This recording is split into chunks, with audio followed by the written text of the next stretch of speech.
And we're back here on 95.1 FM, 790 AM KFYO. It is Thursday morning. It is 7:35. And that means the Car Pro's on line one. Good morning, Jerry Reynolds. Good morning, Dave and Matt. How are you guys? We're wonderful. Very well. We're heading for our first freeze here in Lubbock this weekend, so coming a little bit early this year. And I was told yesterday that I need to put my Hawaii shirts up for the season, and I think you're probably right. Well, anyway, I notice that the Car Pro, you're riding around in a Jaguar this week, an all-electric Jaguar. Yeah, I won't be visiting any gas stations this week. This is the first fully electric Jaguar that we've ever seen in the United States. It's the 2020 I-Pace. It's one of those vehicles that's sort of polarizing in that you love it or hate it when you see it, and it's kind of been a mixed bag for me all week long with people. Some say, "Wow, that's really pretty," and others go, "Wow, that's really odd looking." I find it attractive. It is an SUV, and you could question that when you first look at this thing, because you could make the case that this is a hatchback car with big tires and wheels. Yeah, But, it looks like a car to me. Yeah, I tell you, it looks more like a car than it does a SUV. Yeah, but if you call it an SUV, it'll sell better. Oh, okay. That's America today. It is a very enjoyable vehicle to drive. I got to tell you guys, this thing is just a rocket. It's got 394 horses, all electric, 0 to 60 in 4.5 seconds. You can't weigh that much. When you put the big battery pack on these things, the weight of all electric cars goes through the roof. Oh. This one is a little over 4,000 pounds. Wow. Although it doesn't look like it. That's heavy. But it is. Jaguar was smart. They put the battery pack on the bottom of the car. And a lot of times automakers will have to use interior space, so you lose some of the floorboard, you lose some of the trunk space. This thing's really roomy inside. It's very, very. It drives great. That battery pack, being the center of the car underneath, gives this thing a ton of stability. But when you jump on this thing and it takes off, holy cow! And it's such an odd sensation to have a car that's that fast off the line and not hear that big engine roar. So what they did was, if you go into the settings, you can actually hit a button and it will simulate engine sounds inside the car, which makes you feel a little bit better. Oh. Not a lot, but a little bit. It's all-wheel drive. It'll just get up and go. I mean, this thing really has been a joy. Unfortunately, I'm going to have to end my time with it today instead of next Monday, which would be typical, because I can't keep up with the battery use. Let me explain. This thing comes from the factory with just a regular 110 outlet that you plug into the wall in your house, and then you plug it into the car. Uh-huh. Well, it's very slow. I mean, very slow. I picked up 21 miles of range last night after an 11-hour charge. Whew, that's not going to work. I drive about 40 miles a day. So I started the week on Monday with it full, but the range, even though I have charged it every single night as long as I possibly can, the range is dropping to the point now that I'm not going to make the rest of the week. So, I mean, the answer is Jaguar sells a 240-volt charger that'll get you an 80% charge within 10 hours.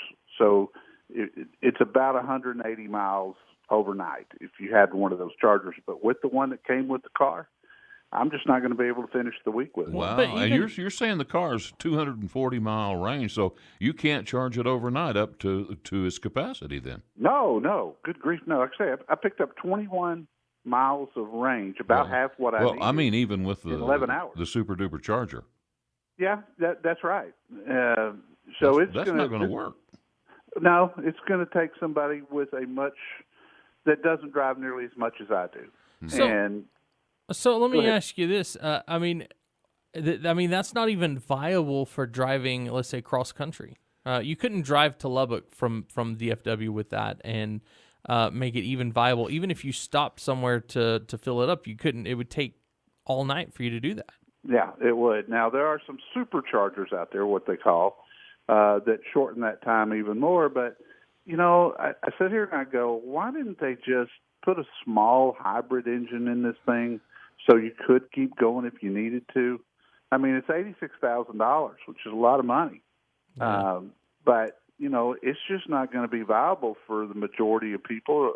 It would take somebody with a really, really short commute. And if you're driving short distances, I'd just soon do it in a Nissan Leaf. Yeah. For, a third the money. Well, I guess if you're going to use the car to go back and forth to work, and you're 10, 20 miles round trip a day, or 40 miles, 50 miles round trip a day, I guess you could make that work. But you couldn't really depend on taking it out of the city for a cruise down the highway, could you? No, you couldn't. And that's why I say, if they had taken it just a step further and done a small hybrid engine that would get you, an extra 100 or 200 miles, that would work. One of the things I wanted to ask you, we are seeing and hearing more and more about electric cars. Jerry, do you keep up with this? And I'm sure, do you see much of the country in electric cars, say 10 years from now? No, I don't. I think there'll be a portion. Right now, it's about 2% of the market total sales over the last couple of years, which is, you're talking about a 17 million new cars being sold. 2% is a big number, but not as a percentage of what everybody's looking for. I don't think people technology is improving, though. It's improved. The battery technology has greatly improved. I don't know that it'll improve greatly enough for these things to become mainstream in 10 years. Look how long it took from the time iPhones started, or cell phones started, to where we are today. I mean, that was almost a 30-year process to get it down to where they were not only affordable but more reliable and not nearly as bulky and heavy. I think we'll be there someday. I just think, it's not right around the corner. Yeah. So what do you have going on CarProUSA.com? A couple of articles that I think people should take the time to read. One is we talked about beware of tow truck scams, which is getting to be a real problem. Tow truck sees a car on the side of the road. They pull up and say, hey, did you call for a wrecker? And if they say yes, okay, here I am. And it's not them. And then they get their car towed in, and then all of a sudden they find out there's, huge tow bills and storage bills and that sort of thing. And then we wrote a story about AAA warning drivers that pedestrian detection systems are still a long way to go. And if you read this article, you'll find out just about every new car I'm driving nowadays has what they call pedestrian detection, which is supposed to stop the car if you are not paying attention and somebody, pedestrian or a bicyclist, for instance, runs out in front of you. We're finding out that these systems do not work well at all. So if you have a car that's got that, don't rely on that just yet. Keep your eyes on the road. Which I think is what they say about all the autonomous capabilities right now. That's a lot of it. It really is. Then I've got your, since September was the end of the third quarter, we got all the sales numbers. I got your top selling pickup trucks year to date.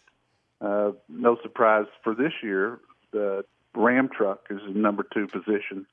And we'll probably hold that position through the end of the year for the first time. The Ford F-150 is still number 1? Oh, yeah. It's by a huge margin. The race is for number 2, which Chevy's held forever. But I don't see him catching Ram in the next 3 months with the strike going on. Yeah, that's true. And then we've got the top 25 best-selling SUVs year to date as well. Okay. So lots going on at Car Pro USA. Yeah, and of course did we mention you're on here live on KFYO every Saturday from 11 to 1? I will be there this week too, fellas. Have a great week, Thanks, Jerry. You have a good week. Thank you, guys. All right.